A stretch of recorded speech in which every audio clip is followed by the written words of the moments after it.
اعوذ باللہ من الشیطان الرجیم بسم اللہ الرحمن الرحیم بحمد اللہ۔ آج ہمارا دورہ تفسیر القرآن کا 70واں سبق ہے، 5واں پارہ سورہ نساء کی آیت نمبر 113، اس پر گفتگو ہو رہی تھی اور اس میں نبی کریم علیہ السلام کی علمی وسعت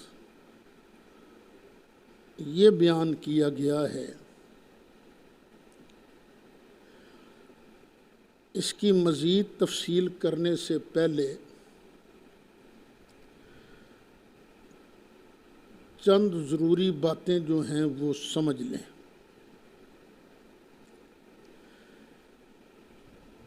اتنا مانے بغیر تو چارہ کار ہی نہیں کہ اللہ تعالیٰ نے نبی کریم علیہ السلام کو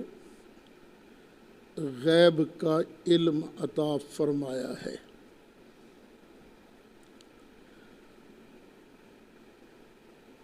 یہ تو ماننا ہی پڑے گا اور ہر کوئی مانتا ہے۔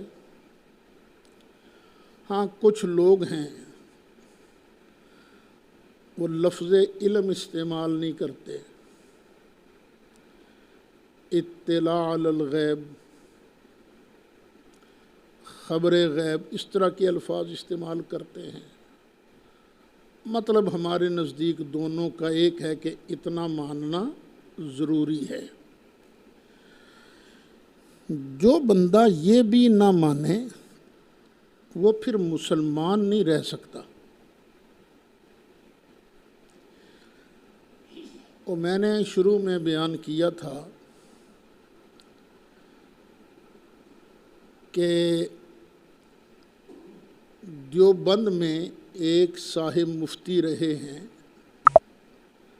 بڑے معتدل مزاج، مفتی محمد شفیع صاحب۔ پھر وہ کراچی آ گئے۔ انہوں نے قرآن پاک کی ایک تفسیر بھی لکھی ہے جس کا نام ہے معارف القرآن۔ اس میں انہوں نے یہی کہا ہے کہ یہ تو کوئی مسلمان تصور بھی نہیں کر سکتا کہ یہ کہے کہ نبی کریم علیہ السلام کو غیب کی کسی بات کا علم نہیں۔ اب ان کے الفاظ تو نہیں ہیں، الفاظ میرے ہیں، مفہوم ان کا ہے۔ کہتے ہیں کہ اگر یہ کہا جائے کہ نبی کریم علیہ السلام غیب کی کسی بات کو نہیں جانتے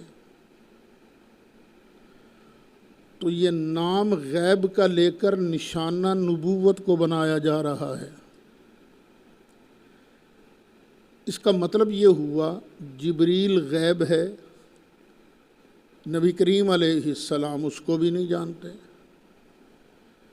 وحی غائب ہے، نبی کریم علیہ السلام اس کو بھی نہیں جانتے۔ جب وحی کو نہیں جانتے، جبریل کو نہیں جانتے، پھر نبی کاہے کے ہوئے؟ تو یہ نام غیب کا لے کر نشانہ کس کو بنایا جا رہا ہے؟ نبوت کو۔ اب یہ نبی کریم علیہ السلام کا علم مبارک ہے کتنا؟ جب صحیح طور پر ونڈ کر کے مسئلہ نہ بیان کیا جائے تو بڑے خطرات پیدا ہو جاتے ہیں۔ عوام کو تو ہجے کر کے سمجھانا پڑتا ہے نا۔ تو ہم میں سب سے بہتر انداز میں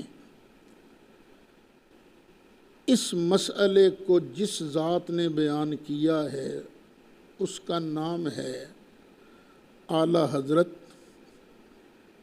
امام اہل سنت مولانا شاہ احمد رضا خان فاضل بریلوی رحمۃ اللہ علیہ، ان کا ایک رسالہ ہے جس کا نام ہے خالص الاعتقاد، صفحہ اس کا 34 ہے۔ بس ان کی میں عبارت پڑھ کے پھر اس کے بعد آگے تبصرہ کرتا ہوں۔ سرکار اعلیٰ حضرت فرماتے ہیں کہ ہمارے علماء میں اختلاف ہوا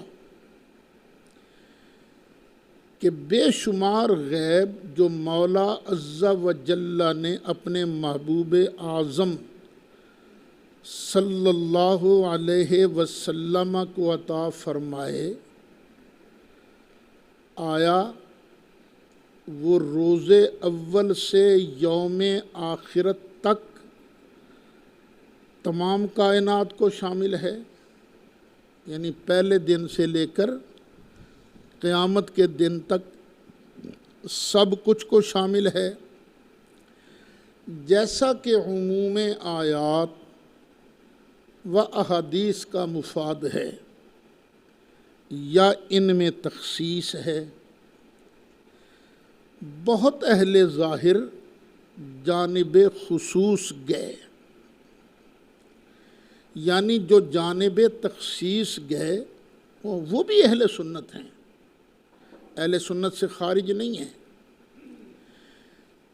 کسی نے کہا کہ روح کا علم غیر خدا کو نہیں، کسی نے کہا متشابہات کا، کسی نے کہا خمس کا، کثیر نے کہا 7 کا۔ یعنی اکثر علماء کہتے ہیں کہ نبی کریم علیہ السلام کو قیامت کی متعین تاریخ سے مطلع نہیں کیا گیا، یہ سرکار اعلیٰ حضرت فرما رہے ہیں۔ اور عام علماء باطن اور ان کے اتباع سے بکثرت علماء ظاہر نے آیات و احادیث کو ان کے عموم پر رکھا، ما کانا و ما یکون بمعنی مذکور ہیں، ازاں جائے کہ غایت میں دخول و خروج دونوں متحمل ہیں، یعنی ما کانا و ما یکون، ما یکون کہاں تک؟ الی یوم القیامہ۔ تو یوم قیامت جو ہے یہ داخل بھی سمجھا جا سکتا ہے، خارج بھی سمجھا جا سکتا ہے، دونوں کا احتمال ہے۔ اچھا، یہ آپ نے سرکار اعلیٰ حضرت کی تحریر سن لی ہے، تو آپ کی عبارت ذرا مشکل ہوتی ہے، لیکن کوشش کرتا ہوں کہ میں اس کو آسان کر کے آپ کو سمجھانے کی کوشش کروں۔ ہو سکتا ہے کہ میرے اس بیان سے کسی دوسرے ساتھی، مخالف ساتھی کا ہمارے بارے جو غلط نظریہ ہے وہ ٹھیک ہو جائے، اور جو اپنے ہیں ان میں سے بھی کئیوں کی سوچ غلط ہے، اللہ کرے وہ بھی راہ راست پر آ جائیں۔ سرکار اعلیٰ حضرت فاضل بریلوی رحمۃ اللہ علیہ کی یہ جو تحریر ہے، اس سے معلوم ہوتا ہے کہ ہمارا ان علماء سے اصولی نزاع نہیں ہے جو نبی کریم علیہ السلام کے لیے بے شمار علوم غیبیہ تو مانے لیکن چند چیزوں کا علم نہ مانے، مثلا روح کا علم، جو کہے نہیں نبی کریم علیہ السلام کو غیب کا تو بہت سا علم ہے پر روح کا علم نہیں ہے، اس سے ہمارا جھگڑا نہیں ہے۔ جو یہ کہے کہ نبی کریم علیہ السلام کو بے شمار چیزوں کا علم ہے لیکن متشابہات کا علم نہیں، اس سے بھی ہمارا جھگڑا نہیں ہے۔ جو بندہ یہ کہے ہے تو بہت سارا علم نبی کریم علیہ السلام کو اللہ نے دیا ہے لیکن خمس کا 5 چیزوں کا علم اللہ نے نبی کریم علیہ السلام کو نہیں دیا، ان سے بھی ہمارا اصولی جھگڑا نہیں ہے۔ اور یہ 5 چیزیں کون سی ہیں؟ سورہ لقمان کے آخر میں بیان کی گئی ہیں۔ ذرا کھولو سورہ لقمان آخری آیت، ان اللہ عندہ علم الساعہ، پڑھو ان اللہ عندہ علم الساعہ، بے شک اللہ ہی کے پاس ہے قیامت کا علم، وَيُنَزِّلُ الْغَيْثَ، بارش بھی وہی اتارتا ہے، وَيَعْلَمُ مَا فِي الْأَرْحَامِ، اور جو کچھ ماں کے پیٹ میں ہے، رحم میں ہے، وہ بھی صرف اللہ ہی جانتا ہے۔ وَمَا تَدْرِي نَفْسٌ مَاذَا تَكْسِبُ غَدًا، اور کوئی جان نہیں یہ جانتی کہ کل وہ کیا کمائے گا۔ وَمَا تَدْرِي نَفْسٌ بِأَيِّ أَرْضٍ تَمُوتُ، اور کوئی جان یہ نہیں جانتی کہ وہ کس جگہ مرے گا، کوئی جان یہ نہیں جانتی کہ وہ کس جگہ مرے گا۔ آگے ان اللہ علیم خبیر، یہ 5 چیزیں ہیں۔ کئی علماء کہتے ہیں ان 5 چیزوں کا علم سرکار کو اللہ نے نہیں دیا، تو دوسرے حضرات جو ہیں جو 5 چیزوں کو نہیں مانتے وہ اس آیت کو پڑھتے ہیں، اور الحمدللہ ہم ایک ایک چیز کا جواب بھی دیتے ہیں، وقت آئے گا تو جواب بھی آئے گا انشاءاللہ۔ آگے اللہ نے کیا فرمایا؟ ان اللہ علیم، بے شک اللہ جاننے والا ہے۔ آگے کیا ہے؟ خبیر، خبیر کا معنی کیا ہے؟ جاننے والا، خبر رکھنے والا، دونوں کا معنی تو ایک ہو گیا نا۔ پتہ چلا نہیں خبیر اور علیم میں کچھ فرق ہے۔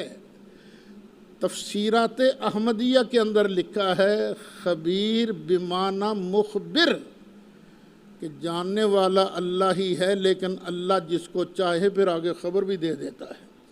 ہم تو بڑے آرام سے جواب دیتے ہیں، لیکن ان لوگوں سے ہمارا اصولی جھگڑا نہیں ہے۔ ہمارا پھر اصولی جھگڑا کس سے ہوا بھائی؟ ہمارا جھگڑا ان لوگوں سے ہے جو یہ کہتے ہیں کہ غیب کی بات اللہ ہی جانتا ہے، رسول کو کیا خبر؟ غیب کی بات اللہ ہی جانتا ہے، رسول کو کیا خبر؟ یہ کس نے لکھا ہے؟ مولوی اسماعیل دہلوی صاحب نے۔ تقویت الایمان ہے جو کراچی کی چھپی ہوئی ہے، اس کا پیج نمبر ہے 55، صفحہ 55۔ جھگڑا ان سے ہے، یا جھگڑا اس بندے سے ہے جو یہ کہے اس میں ہر 4 ائمہ مذاہب و جملہ علماء متفق ہیں کہ انبیاء علیہم السلام غیب پر مطلع نہیں ہیں، اور اس مدعا کے اس بات پر ہزاروں احادیث و آیات شاہد ہیں۔ یہ کس نے لکھا ہے؟ مولوی رشید احمد صاحب گنگوئی نے۔ وہ کہتے ہیں غیب کی اطلاع تک نہیں، یہ تو صراحتاً کفر ہے بھائی، یہ ایمان نہیں ہے۔ جھگڑا ان لوگوں سے ہے، یا جھگڑا ان لوگوں سے ہے جنہوں نے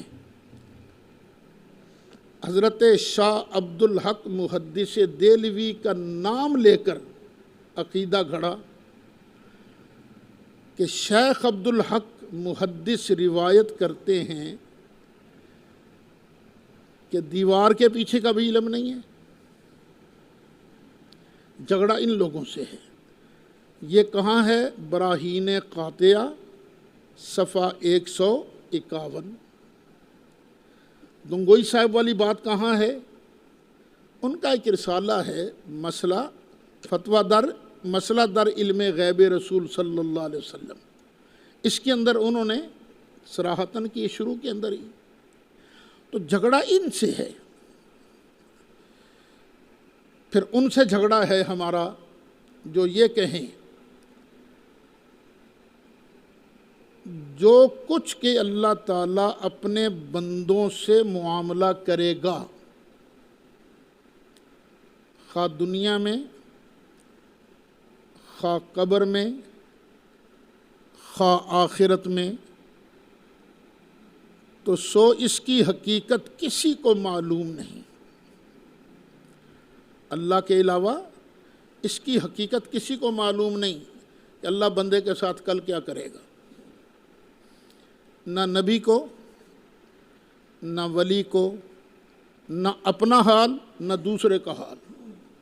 ان سے جھگڑا ہے۔ کیا کہہ رہے ہو خدا کے بندو کہ کسی کو نہ اپنے حال کا پتہ ہے نہ دوسرے کے حال کا پتہ ہے؟ کیا سرکار کو اپنے حال کا پتہ نہیں تھا؟ ہیں؟ سرکار نے نہیں فرمایا سب سے پہلے قبر سے کون اٹھے گا؟ میں۔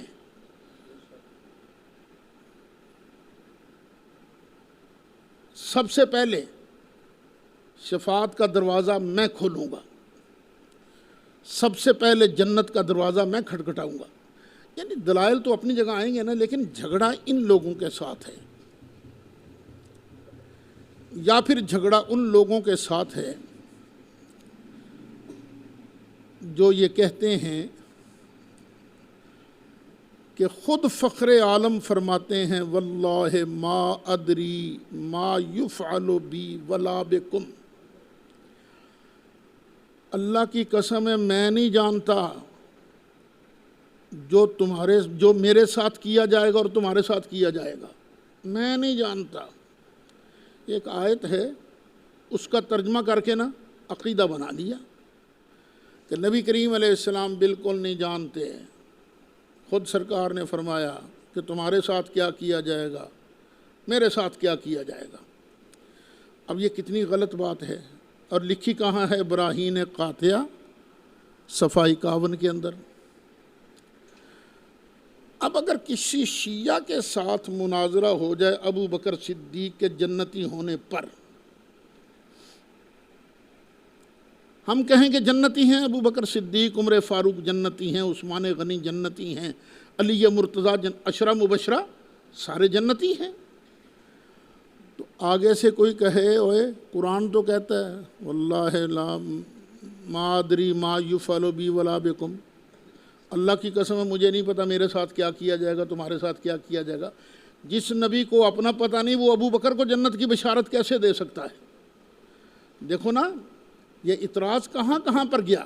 ان لوگوں کے ساتھ ہمارا جھگڑا ہے نہیں، یہ باتیں غلط ہیں، ایمان کے خلاف ہیں۔ جو آدمی یہ عقیدہ رکھے گا اس کا ایمان ختم۔ پھر ہمارا جھگڑا ان لوگوں کے ساتھ ہے جو یہ کہتے ہیں الحاصل غور کرنا چاہیے کہ شیطان و ملک الموت کا حال دیکھ کر علم محیط زمین کا فخر عالم صلی اللہ علیہ وسلم کو خلاف نصوص قطعیہ کے بلا دلیل محض قیاس فاسدہ سے ثابت کرنا شرک نہیں تو کون سا ایمان کا حصہ ہے؟ شیطان و ملک الموت کو یہ وسعت نص سے ثابت ہوئی۔ فخر عالم کی وسعت علم کی کون سی نص قطعی ہے جس سے تمام نصوص رد کر کے ایک شرک ثابت کرتا ہے؟ جھگڑا ان سے ہے، یہ بھی ہے براہین قاطعہ کے اندر۔ یہ کیا کہہ رہے ہیں مولوی صاحب، مولوی خلیل احمد صاحب امبیٹوی کیا کہہ رہے ہیں؟ کہہ رہے ہیں کہ شیطان کو جو علم ہے نا اتنا بڑا، یہ تو نص سے ثابت ہے۔ ملک الموت کا علم بھی نص سے ثابت ہے۔ سرکار کے لیے کون سی نص قطعی ہے جس سے باقی نصوں کو رد کر کے تم ایک شرک ثابت کر رہے ہو؟ یعنی شیطان کے لیے اتنا علم ماننا شرک نہیں جو سرکار کے لیے مانے تو بندہ مشرک ہو جائے۔ حالانکہ شرک ہر جگہ شرک ہوتا ہے، شرک میں تفریق نہیں ہوتی۔ ہمارا ان لوگوں سے قطعاً جھگڑا نہیں جو نبی کریم علیہ السلام کے لیے کچھ غیب تو مانتے ہوں، سب نہ مانتے ہوں۔ جھگڑا کن سے ہے؟ ان لوگوں سے۔ پھر ایک بحث چلی تھی کہ نبی کریم علیہ السلام کو عالم الغیب کہا جا سکتا ہے یا نہیں۔ اس پر مولانا اشرف علی تھانوی نے جو لکھا، جھگڑا اس بات پر ہے۔ آپ صلی اللہ علیہ وسلم کی ذات مقدسہ پر علم غیب کا حکم کیا جانا اگر بقول زید صحیح ہو تو دریافت طلب امر یہ ہے کہ اس غیب سے مراد بعض غیب ہیں یا کل غیب۔ اگر بعض علوم غیبیہ مراد ہوں تو اس میں حضور ہی کی کیا تخصیص؟ ایسا علم غیب تو زید، عمر، بلکہ ہر صبی، مجنون، بلکہ جمیع حیوانات و بہائم کو حاصل ہے۔ جیسا علم غیب نبی کریم علیہ السلام کا ہے بعض علم غیب، ویسا علم غیب تو ان بچوں کو، پاگلوں کو بھی حاصل ہے۔ یہ انہوں نے لکھا ہے حفظ الایمان صفحہ 8 پر، اور جو ایک اور حفظ الایمان چھپی ہے اس کا صفحہ 15 ہے۔ پر مشہور عبارت ہے، یہ حفظ الایمان کے اندر موجود ہے۔ ہم سرکار کا علم پاگلوں جیسا تو نہیں مان سکتے نا، بچوں جیسا تو نہیں مان سکتے نا، ڈنگروں جیسا تو نہیں مان سکتے نا۔ ہم تو یہی کہتے ہیں بعد از خدا بزرگ توئی بس قصہ مختصر۔ تو ہمارا جھگڑا ایسے لوگوں کے ساتھ ہے۔ اب ہمارے نظریہ کی تفصیل سن لیجئے۔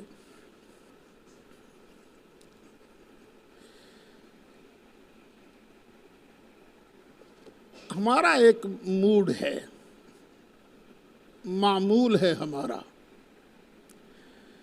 معاملہ ہونا نبی کریم علیہ السلام کی عزت و عظمت کا،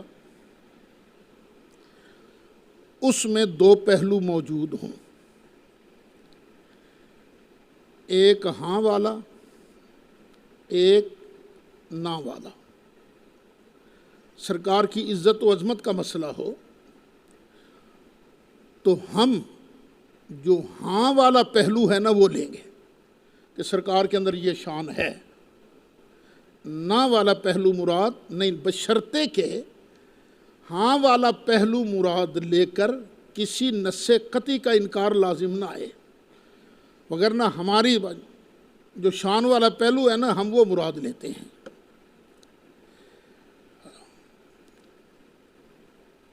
اب ہمارا نظریہ تو یہی ہے کہ اللہ تعالیٰ نے نبی کریم علیہ السلام کو بے شمار علوم غیبی عطا کیے، بلکہ پہلے دن سے لے کر آخری دن تک سب کچھ اللہ نے دکھا دیا۔ لیکن جو علماء، میں پھر بات کو دہرا رہا ہوں، جو علماء سرکار کے لیے کچھ غیب مانتے ہیں، اتنا غیب نہیں مانتے، ان کے ساتھ ہمارا جھگڑا نہیں ہے۔ جھگڑا کن کے ساتھ ہے؟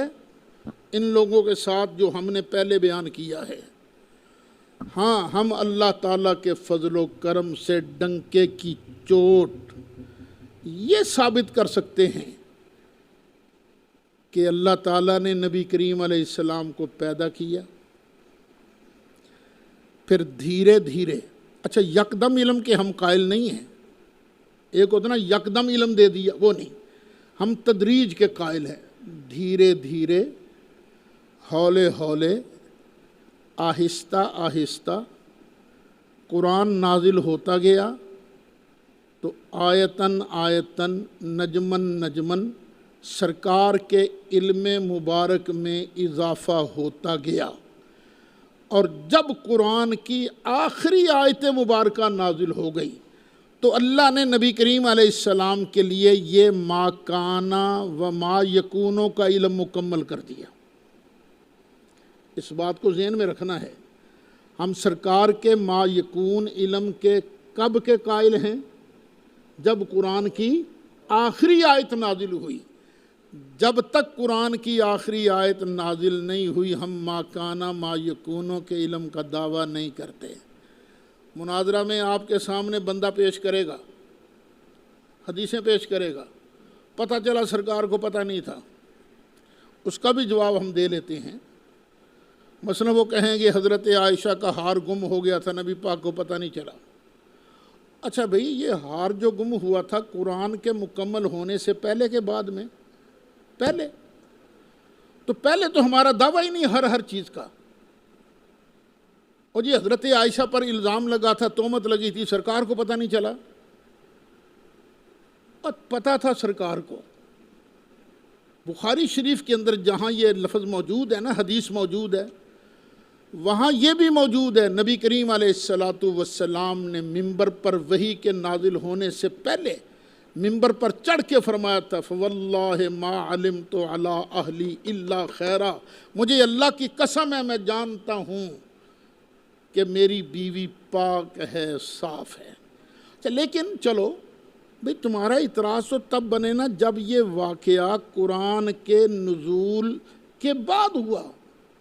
قرآن کا نزول مکمل کب ہوا ہے؟ چند دن پہلے، نبی کریم علیہ السلام کے وصال مقدس کے چند دن پہلے تک آخری آیت نازل ہوئی۔ آخری آیت نازل ہونے پر اللہ تعالیٰ نے سرکار کو ما کانا ما یکون کا علم عطا فرما دیا تھا۔ اچھا، بعض حضرات بالکل خدا کا خوف نہیں رکھتے، سبق شاید آئے گا، جب سبق پڑھیں گے نا ترجمہ تو آئے گا، لا یجرمنکم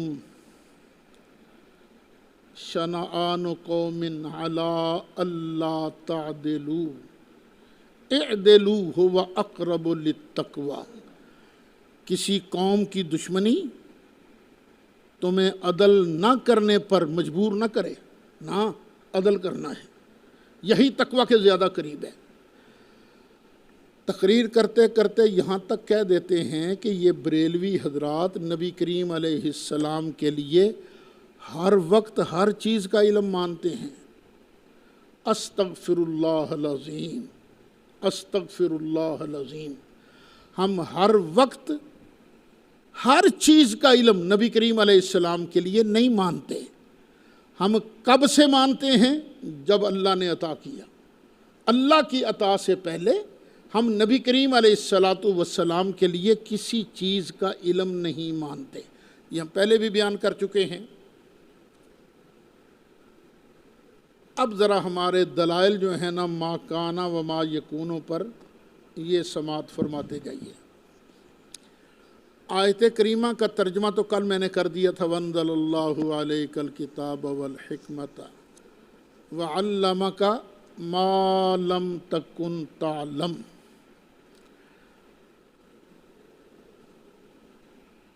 اس آیت کریمہ میں 3 باتیں بیان کی گئی ہیں۔ نمبر 1، اللہ نے نبی کریم علیہ السلام پر کتاب و حکمت نازل فرمائی، 1۔ دوسرا، اس نزول کتاب کے ضمن میں آپ جو کچھ نہ جانتے تھے وہ اللہ تعالیٰ نے سکھا دیا۔ علامہ کا بالوحی ما لم تکن تعلم، یہ تفسیر فتح القدیر کی عبارت ہے، جلد 1 ہے، صفحہ 514 ہے کہ اللہ تعالیٰ نے آپ کو وحی کے ذریعے ہر اس چیز کا علم دے دیا جو آپ پہلے نہیں جانتے تھے۔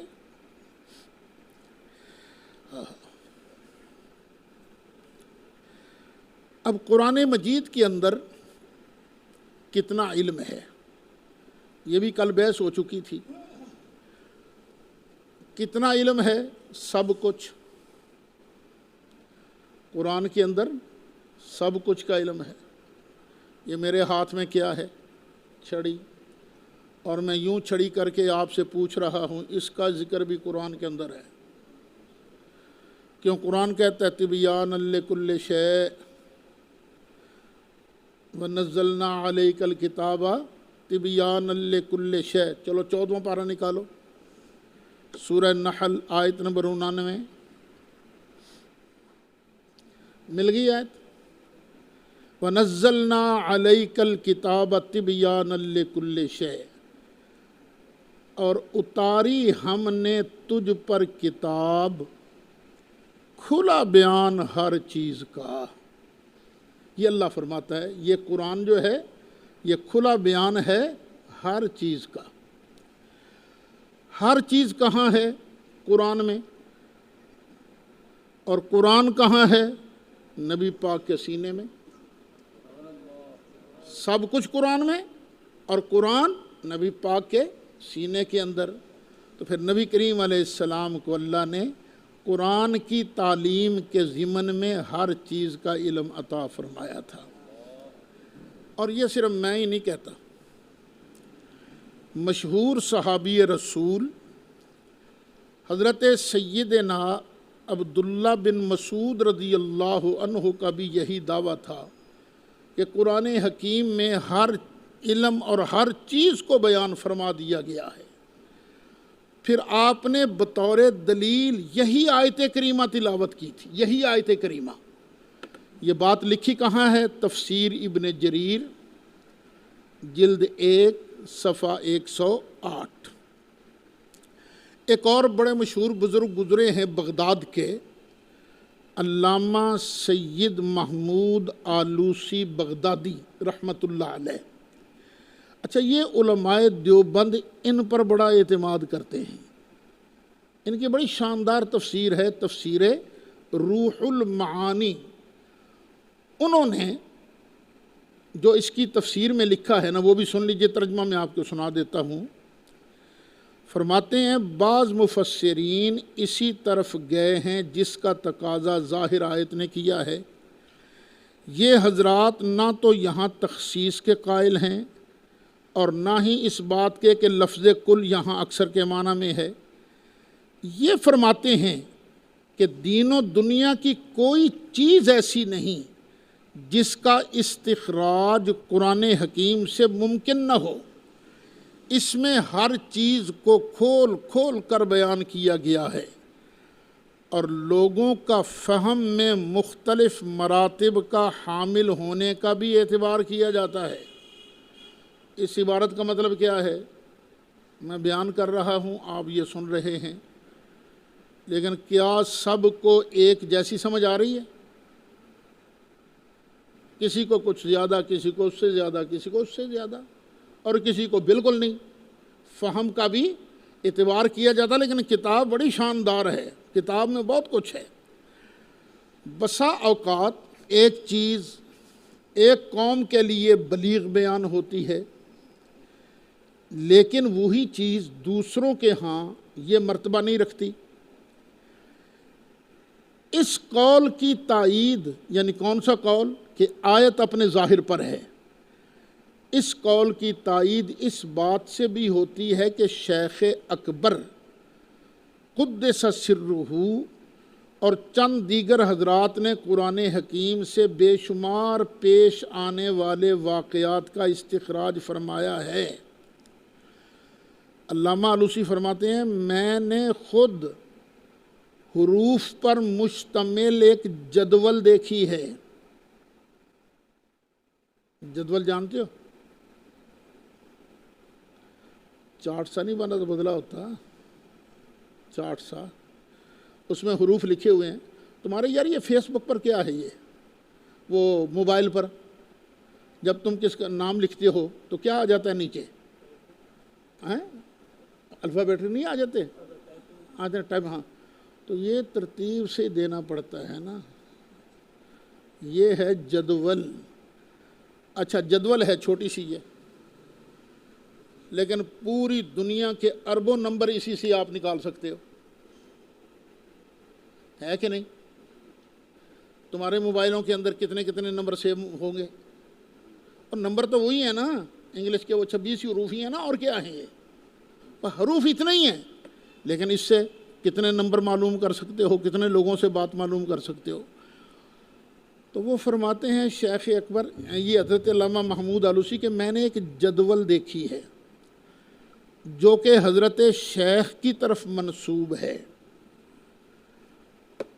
اس پر لکھا ہوا تھا کہ اس سے اہل محشر کے حالات، واقعات کی معرفت حاصل ہو سکتی ہے. یہ پتہ لگانا ہونا کہ اس آدمی کے ساتھ محشر میں کیا ہوگا، وہ بس وہ اس کو ٹائپ کرتے تھے، اس کا رزلٹ آ جاتا تھا سامنے. تم ٹائپ کرتے ہو تو نام آ جاتا ہے نا کہ نہیں؟ آ جاتا ہے نا نام، نمبر بھی آ گیا، ٹائپ بھی آ گیا، سب کچھ ہو گیا. تو اسی طرح محشر کے حالات، یہ شیخ اکبر نے ایک جدول بنائی تھی. اور کہاں شیخ اکبر اور کہاں اللہ کے محبوب. جب شیخ اکبر کا اتنا عالم ہے تو سرکار کا عالم کیا ہوگا. ایک طرف لکھا ہوا تھا کہ اس سے دوزخیوں کے حالات و واقعات کی معرفت حاصل ہوتی ہے. سب کچھ ان کے دعوے کے مطابق قرآن حکیم ہی سے مستخرج ہے. وہ فرماتے ہیں میں نے قرآن میں سے یہ نکالا ہے جدول. اس سے دوزخیوں کے حالات بھی معلوم کیے جا سکتے ہیں، جنتیوں کے حالات بھی معلوم کیے جا سکتے ہیں. اسی کے مثل جفر جامع ہے. ایک علم ہے علم جفر، جامع جفر. یہ امیر المومنین، امام المتقین، حضرت سیدنا علی مرتضیٰ کرم اللہ تعالی وجہہ الکریم کی طرف منسوب ہے کہ آپ نے یہ بنائی تھی جدول. اچھا اس میں دعویٰ کیا ہے؟ دعویٰ یہ ہے کہ اللہ تعالیٰ جس قدر چاہے سارے واقعات اس کے اندر جمع ہیں. جفر ہے ان کے، وہ قرآن نہیں ہے، وہ اور چیز ہے کوئی، لیکن تمام واقعات کا وہ جامع ہے. اور وہ بھی مستخرج ہے، نکالا گیا ہے، بنایا گیا ہے قرآن حکیم سے. قرآن حکیم سے جو چیز بنائی گئی وہ تو سارے کائنات کو شامل ہے، تو خود قرآن کی اپنی شان کیا ہوگی. امام جلال الدین سیوطی رحمۃ اللہ علیہ نے کئی حوالہ جات سے نقل کیا ہے کہ قرآن حکیم میں اولین و آخرین کے علوم کو اس طرح جمع کیا ہے کہ اس کے علم کا احاطہ خداوند قدوس ہی فرما سکتا ہے. پھر رسول اکرم صلی اللہ علیہ وسلم علاوہ ان علوم کے جو اللہ تعالیٰ کے ساتھ خاص ہیں. یہ بات بڑی ضروری یاد رکھنے والی ہے. کچھ علم صرف اللہ کے ساتھ خاص ہیں. نبی کریم علیہ السلام کو ان چیزوں کا علم نہیں. وہ چیزیں جو لازمہ الوہیت ہیں ان کا علم یہ سرکار کے لیے نہیں. اسی طرح وہ چیزیں جو لازمہ نبوت اور رسالت ہیں وہ کسی ولی کو حاصل نہیں ہیں. تو فرق تو ہوتا ہے نا. پھر رسول اکرم صلی اللہ علیہ وسلم کہ اس علم کے وارث جلیل القدر صحابہ کرام، مثلا خلفائے اربع حضرت عبداللہ بن عباس رضی اللہ عنہ، حضرت عبداللہ بن مسعود رضی اللہ عنہ ہوئے۔ حضرت عبداللہ بن عباس رضی اللہ عنہ نے تو یہاں تک فرما دیا لو ضاع لی عقال بعیر لوجدتہ فی کتاب اللہ۔ یہ اونٹ کا گھٹنا باندھتے ہیں نا، جب اسے بٹھانا ہو تو کیا کرتے ہیں؟ اوڑا گوڈا بن کے گوڈے تے رسی بن دیندے ہیں، اسے کہتے ہیں عقال بعیر۔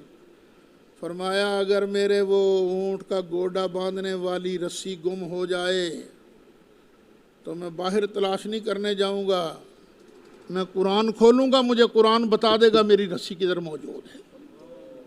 یہ عبداللہ بن عباس کا علم ہے، جو شاگرد ہیں نبی کریم علیہ السلام کے، تو خود نبی کریم علیہ السلام کا علم کتنا ہوگا۔ اچھا، علامہ آلوسی فرماتے ہیں پھر صحابہ کرام کے وارث بنے تابعین، ہمتیں ارادے کم ہو گئے، لوگ تھوڑے دل ہو گئے ہمارے جیسے، نہ وہ ہمتیں رہیں نہ وہ پختہ ارادے رہے۔ لوگ صحابہ اور تابعین کے علوم کو حاصل کرنے میں کمزور ہو گئے۔ پھر لوگوں نے کیا کیا؟ قرآن پاک کے علوم کو مختلف انواع میں تقسیم کر دیا۔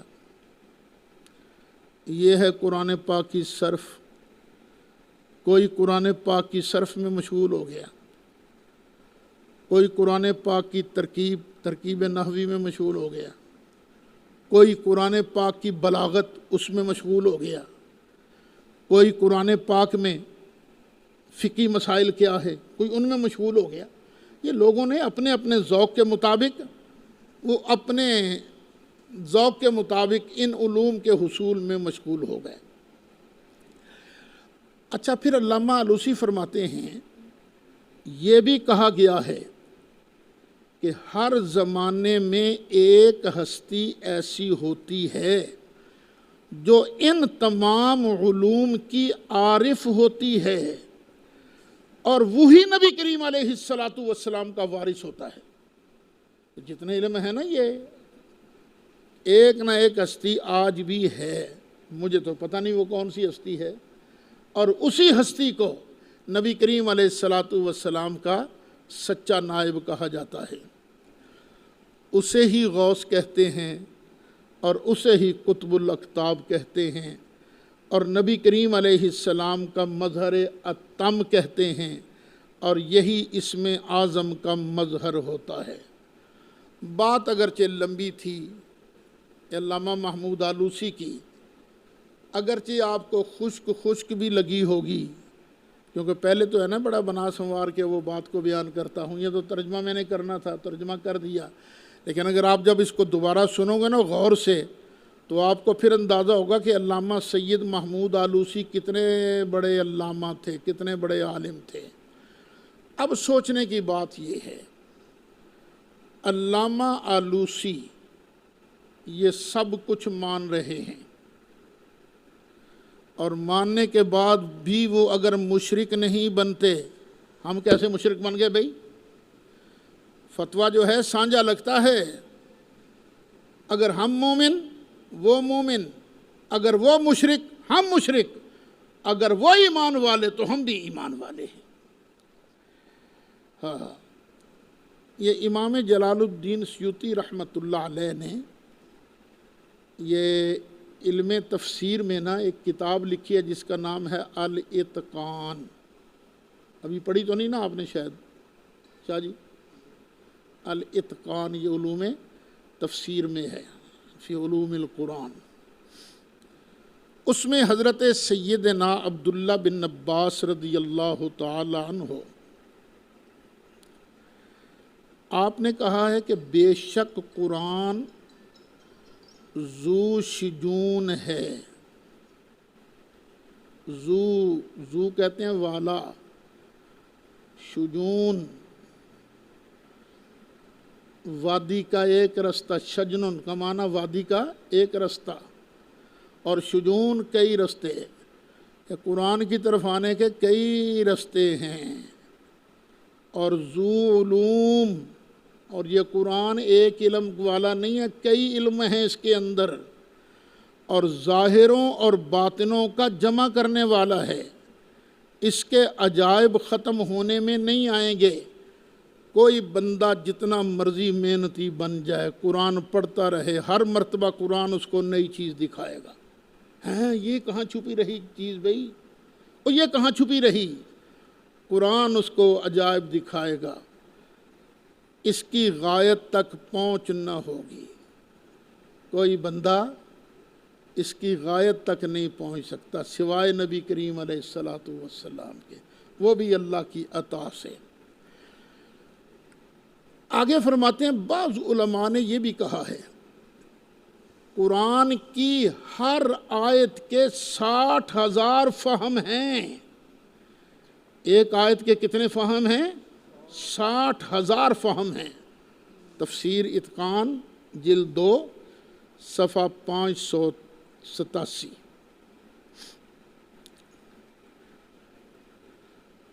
اب ایک بات کو پھر میں ریپیٹ کرنا چاہتا ہوں کیونکہ بعض اوقات ہجے کرنے پڑتے ہیں نا سمجھانے کے لیے۔ قرآن میں سب کچھ ہے، اور قرآن جو ہے یکدم نازل نہیں ہوا۔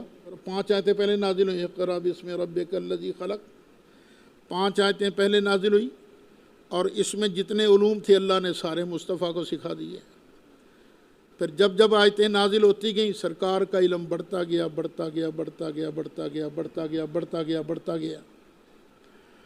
اور جب قرآن پورا نازل ہو گیا، سرکار کا یہ علم بھی ما کانا ما یکونوں کو محیط ہو گیا، شامل ہو گیا۔ یہ محیط لغوی اعتبار سے ہے، وہ جو اصل معنی ہے وہ نہیں۔ اچھا، پھر اگلی بات یاد رکھیے کہ بندے کے پاس کمالات ہوتے ہیں کئی۔ بندہ سونا بھی ہوتا ہے، حسین ہونا ایک کمال ہے، قرآن کا اچھا پڑھنا یہ بھی ایک کمال ہے، بہترین بزنس مین ہونا یہ بھی ایک کمال ہے۔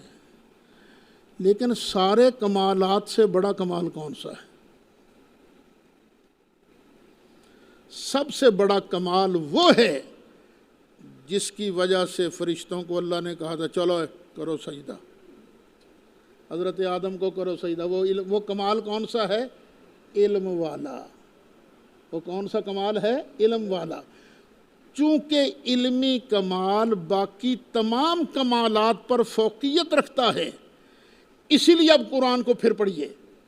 وَأَنزَلَ اللَّهُ عَلَيْكَ الْكِتَابَ وَالْحِكْمَةَ وَعَلَّمَكَ مَا لَمْ تَكُنْ تَعْلَمْ، آگے وَكَانَ فَضْلُ اللَّهِ عَلَيْكَ عَظِيمًا، محبوب پیارے تمہیں سب کچھ سکھا کے ہم نے آپ پر بہت بڑا فضل کیا ہے، بہت بڑا کرم کیا ہے۔ تو یہ علامہ کا ما لم تکن تعلم، یہ سرکار کی عظمت کی بڑی شاندار آیت ہے۔ تفسیر ابن جریر میں ہے وَعَلَّمَكَ مَا لَمْ تَكُنْ تَعْلَمْ مِنْ خَبَرِ الْأَوَّلِينَ وَالْآخِرِينَ وَمَا كَانَ وَمَا هُوَ كَائِنٌ۔ یہ الزام لگانے والے کہ سنیوں نے ما کانا اور ما یکون یا ما ہوا کائن کے الفاظ اپنی طرف سے گڑھے ہیں، نہیں۔ ابن جریر اٹھا کر دیکھو، وما کانا وما ہوا کائن، آپ کو وہ کچھ سکھا دیا جو آپ نہ جانتے تھے، یعنی اولین و آخرین کی خبریں، اور جو کچھ ہو چکا اور جو کچھ ہونے والا ہے سب کچھ محبوبہ آپ کو سکھا دیا۔ تفسیر ابن جریر ہے، جلد 5 ہے، صفحہ 176 ہے۔ تفسیر روح المعانی میں ہے اے الذی لم تکن تعلمہ، محبوب آپ کو وہ سکھایا جو آپ نہیں جانتے تھے۔ کون سی چیزیں نہیں جانتے تھے؟ من خفیات الامور، پوشیدہ باتیں ہم نے آپ کو وہ بھی سکھائیں، وضمائر الصدور، سینوں کے اندر جو پوشیدہ چیزیں ہیں محبوب ہم نے آپ کو وہ بھی سکھائیں۔ وَمِن جُمْلَتِهَا، اور ان سب سمیت وجوہ ابطال کید القائدین، مکار لوگوں کے مکر کو توڑ کرنے والی چیزیں جو ہیں وہ بھی ہم نے آپ کو سکھائیں۔ دیکھو مکاروں کے مکر کا توڑ کرنا، یہ اللہ جس کو علم دیتا ہے یہ اس پر اللہ کا بہت بڑا فضل ہے۔ مکار ہیں نا پھیلے ہوئے، یہ قادیانی، یہ رافضی، یہ دوسرے لوگ جو ہیں یہ مکر کرتے ہیں، تو مکر کا توڑ کرنے والا اس پر اللہ کا خاص کرم ہوتا ہے۔ او من امور الدین و احکام الشرع، یا دین کے معاملات، شریعت کے تمام احکامات، کما روی عن ابن عباس رضی اللہ تعالیٰ عنہما، جیسے کہ حضرت عبداللہ بن عباس نے روایت کیا، او من الخیر والشر، جیسا کہ خیر اور شر، اچھائی خیر، شر برائی، کما قال الضحاک، جس طرح کہ امام ضحاک نے کہا، او من اخبار الاولین والآخرین کما قیل، یا تمام اولین و آخرین کی خبریں۔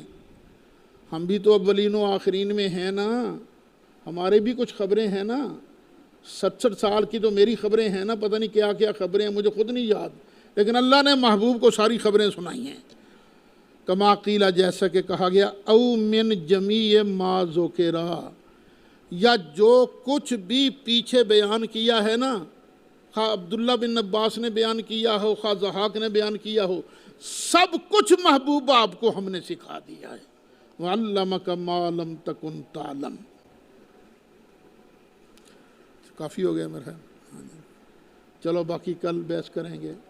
وَعَلَّمَكَ مَا، یہ جو ما ہے نا، یہ ما کیا ہے؟ من اور ما پڑھے ہیں نا آپ نے، تو انشاءاللہ ما کی بحث انشاءاللہ کل کریں گے۔